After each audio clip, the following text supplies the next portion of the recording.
नमस्ते, राधे राधे। मेरे YouTube channel में आपका हार्दिक स्वागत है। आज की यह कथा कोई साधारण कथा नहीं है। यह उस अलौकिक क्षण की कथा है जब सृष्टि को अपनी पहली आवाज़ प्राप्त हुई थी। आज के इस पावन वीडियो में मैं आपको सुनाने वाली हूँ माँ सरस्वती के अवतरण की वह भावपूर्ण कथा, जिसे सुनने मात्र से मन शांत होता है और बुद्धि को नई दिशा मिलती है। वसंत पंचमी का पावन दिन था।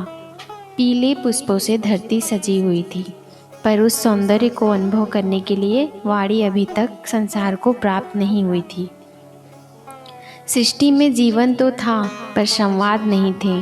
भाव तो थे, पर उन्हें व्यक्त करने के लिए शब्द नहीं थे।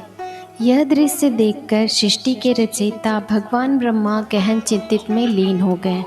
उन्होंने मन ही मन विचार किया, जब तक संसार को वाणी प्राप्त नहीं होगी तब तक ज्ञान का विस्तार संभव नहीं है। यदि संवाद नहीं होगा तो जीवन कैसे आगे बढ़ेगा। तभी भगवान ब्रह्मा ने वाणी, विद्या और विवेक की देवी माँ सरस्वती का आवाहन करने का संकल्प लिया। ब्रह्मा जी ध्यान में लीन हो गए। उन्होंने मंत्रोच्चारण किया और अपनी कमंडल से दिव्य जल का पृथ्वी पे छिड़काव किया। उसी क्षण एक दिव्य और अलौकिक प्रकाश प्रकट हुआ और उस प्रकाश से माँ सरस्वती अवतरित हुई। माँ श्वेत वस्त्रों में सुशोभित थी। उनके मुख पर अद्भुत शांत और करुणा थी। उनके चारों हाथों में, एक में वीणा, दूसरे में पुस्तक, तीसरे में माला और चौथे में कमंडल था। भगवान ब्रह्मा ने श्रद्धा मन से नमन करते हुए कहा, हे माँ सरस्वती, मैंने आपको संपूर्ण सृष्टि को वाणी, विद्या और विवेक प्रदान करने के लिए आवाहन किया है। मैंने सृष्टि की रचना तो कर दी है, लेकिन उसमें शब्द नहीं है। इसलिए आपको वीणा, विद्या और विवेक प्रदान करना है।